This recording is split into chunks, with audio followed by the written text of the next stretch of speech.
Book nibbles. Big ideas, small bites. Delia Owens, where the Crawdads Sing unfolds as both a coming-of-age tale and a murder mystery, set against the hauntingly beautiful backdrop of the North Carolina marshlands. The story's center is Kia Clark, often referred to as the Marsh Girl, a girl who grows up in near-total isolation after being abandoned by her family. Her journey through loneliness, survival, love, betrayal, and resilience is woven with lyrical descriptions of the natural world, where the marsh itself becomes both a sanctuary and a metaphor for her life.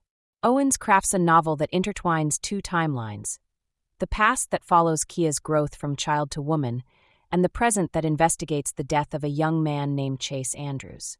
The two threads eventually converge in a stunning conclusion, but much of the novel's magic lies in its rich evocation of character, setting, and the raw power of human endurance.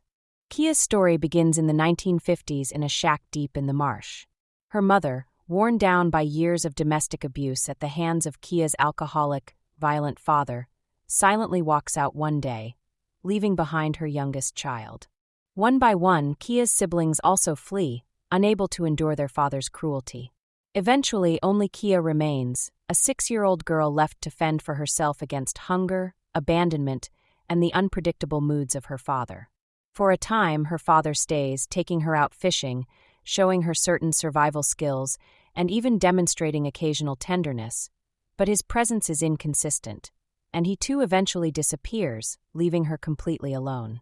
This abandonment is the defining wound of Kia's life, yet it also sets the stage for her extraordinary relationship with the natural world, which becomes her teacher, her family, and her constant companion. Growing up without formal schooling, Kia finds herself scorned by the townspeople of Barkley Cove, who ridicule her ragged clothes and lack of social manners. She attempts attending school once, lured by the promise of hot lunches and companionship, but the mockery and judgment from her classmates drive her away after just a single day. Instead, Kia retreats to the marsh where she feels safe and respected. The marsh provides everything she needs: food, shelter, inspiration, and companionship in the form of gulls and the creatures of the wetlands. Kia becomes a keen observer of nature, filling her time with collecting shells, feathers, and plants, and sketching and cataloging them in meticulous detail. Her isolation, painful as it is, fosters an intimate relationship with the natural world, making her a self-taught naturalist of extraordinary depth. Though the townspeople dismiss her as wild and unkempt, Kia occasionally connects with outsiders who show her kindness. Jumpin, the owner of a gas dock, and his wife Mabel quietly become surrogate parental figures for her. They provide her with clothes, supplies, and gentle guidance, helping her navigate practical challenges of survival while respecting her fierce independence. Their compassion anchors Kia in a society that otherwise views her with suspicion, demonstrating how small acts of humanity can mean survival for someone living on the margins. As Kia grows into adolescence, her solitude becomes increasingly marked by longing for companionship, for understanding, for love.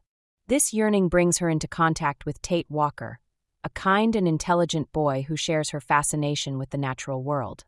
Tate begins to visit Kia, first tentatively, then more regularly, and slowly earns her trust. Unlike others, he sees her intelligence and respects her knowledge of the marsh, recognizing her potential beyond her isolation.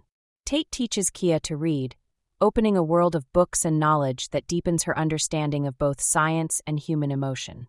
Their bond blossoms into a tender romance, and Tate awakens in Kia a belief that perhaps she can belong, that love and companionship might be possible for her. But life is rarely kind to Kia. Just as she begins to rely on Tate, he leaves her. After promising to return from college and build a life with her, Tate fails to come back, caught between his ambitions and his feelings for her. For Kia, this betrayal is crushing, confirming her deepest fear that everyone she loves will eventually abandon her. Yet even in heartbreak, she channels her pain into her passion for the marsh, continuing her study and illustration of its creatures. Her self-reliance grows stronger, though the wound of abandonment never fully heals. It is during this vulnerable time that Kia encounters Chase Andrews, a popular young man from Barkley Cove known for his charm, wealth, and recklessness. Chase represents everything that the town admires: handsome, privileged, socially accepted. But he is also arrogant and selfish, using others to feed his own desires. Initially, Kia is flattered by his attention. Chase courts her with promises of love and protection, luring her with the illusion of a future where she is no longer alone. Yet beneath his charming exterior lies manipulation and deceit. While he promises marriage and commitment, Chase is secretly engaged to another woman, seeing Kia as little more than a conquest, a secret to keep from his social circle. Their relationship, marked by both intimacy and betrayal, leaves Kia once again vulnerable to heartbreak. The story shifts dramatically with Chase's sudden death.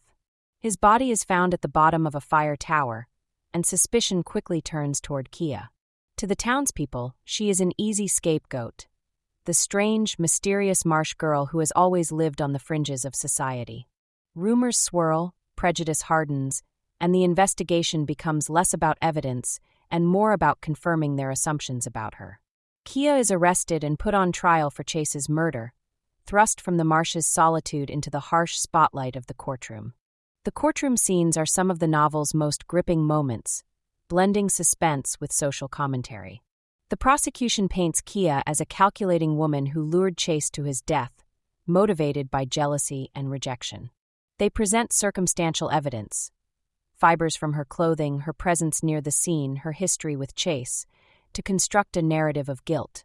The defense, however, emphasizes the lack of concrete proof, the prejudices of the townspeople, and Kia's long history of being misunderstood and ostracized.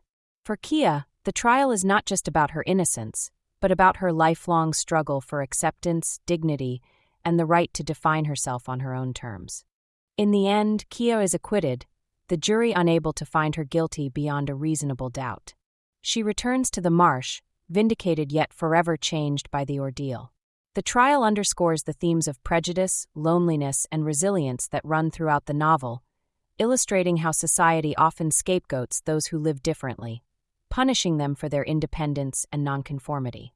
For Kia, survival has always meant relying on herself and the marsh, and even after the trial, she remains true to that path. The novel continues into Kia's later years, where she builds a quiet, fulfilling life in the marsh. Her studies of nature are eventually recognized and published, bringing her acclaim in scientific circles, though she remains physically distant from the world that once rejected her. Tate eventually returns, and though their love had been fractured by time and betrayal, they reconcile, building a life together rooted in respect and shared passion for the natural world. Their partnership is quiet but enduring, offering Kia the love and companionship she once believed was impossible. The most stunning revelation comes at the very end of the novel, after Kia's death in old age.